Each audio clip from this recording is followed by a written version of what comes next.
নমস্কার, আপনাদের সাথে রয়েছে আমি অরিত্র। আপনারা দেখছেন কলকাতা টিভি ডিজিটাল। রাজ্যে এসআইআর দ্বিতীয় পর্বে যখন শুনানি সংক্রান্ত কাজকর্ম চলছে কমিশনের তরফ থেকে, সেই সময় এসআইআর হিয়ারিংয়ে গ্রাহ্য করা হচ্ছে না জমির দলিল। তাহলে নতুন কোন সার্টিফিকেটের কথা বলছে কমিশন, বলবো আপনাদেরকে এই ভিডিওতে। পূর্ব বর্ধমানের কালনা পৌরসভার 5 নম্বর ওয়ার্ডের 237 নম্বর পার্টের 32 জনকে হিয়ারিংয়ের ডাক দেওয়া হয়েছে।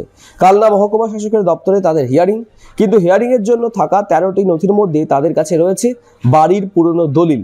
কারোর কাছে রয়েছে 1975 সাল, কারোর কাছে 1980 সাল, আবার কারো কাছে রয়েছে 1985 সালের পুরনো দলিল।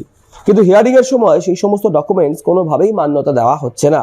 কালনার 237 নম্বর পার্টের 8 থেকে 10 জন এই কারণেই বিপাকে পড়েছে হিয়ারিং এ উপস্থিত হয়ে। ঘটনায় চক্রান্তের অভিযোগ তুলে সরব হয়েছে তৃণমূল কংগ্রেস। কালনা শহর তৃণমূল কংগ্রেসের সভাপতি সৌরভ হালদার তার ভয়ানক দাবি। তিনি বলছেন, চক্রান্ত করে নাম বাদ দেওয়ার প্রচেষ্টা চালাচ্ছে নির্বাচন কমিশন এবং বিজেপির সরকার। কালনা 5 নম্বর ওয়ার্ডের কাঠিগঙ্গা এলাকার দাসপাড়ার বাসিন্দা সাধন দাস ও তার বোন মালতী দাস, তাদের রয়েছে 1975 সালের দলিল। অন্যদিকে মালতী পাল, তারও রয়েছে 1980 সালের দলিল। একই সমস্যার মধ্যে পড়েছেন ওই এলাকার শ্যামাপদ শীল এবং মনোরঞ্জন পালরাও। সকলেরই দাবি 13টি নথির মধ্যে একটি নথি দলিল রয়েছে তাদের কাছে, তা সত্ত্বেও এটা জমা দেওয়া হচ্ছে না হিয়ারিংয়ে।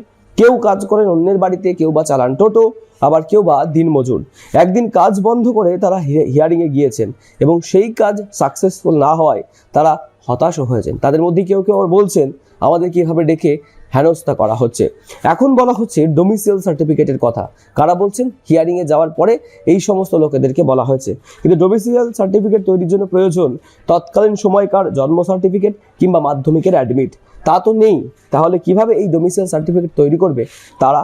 কপালে চিন্তার ভাঁজ এলাকাবাসীদের মধ্যে। যদিও এ প্রসঙ্গে কালনার মহকুমা শাসক অহিংসা জৈন বলেছেন, দলিল কোনো সরকারি নথি নয়, তাদেরকে ডোমিসাইলের জন্য আবেদন করতে হবে। এখন দেখার বিষয় তারা ডোমিসাইল সার্টিফিকেট কবে পান, কবে তারা হিয়ারিং এর কাছে নথি জমা দেন এবং চূড়ান্ত ভোটার তালিকায় নিজেদের নাম তুলতে পারেন।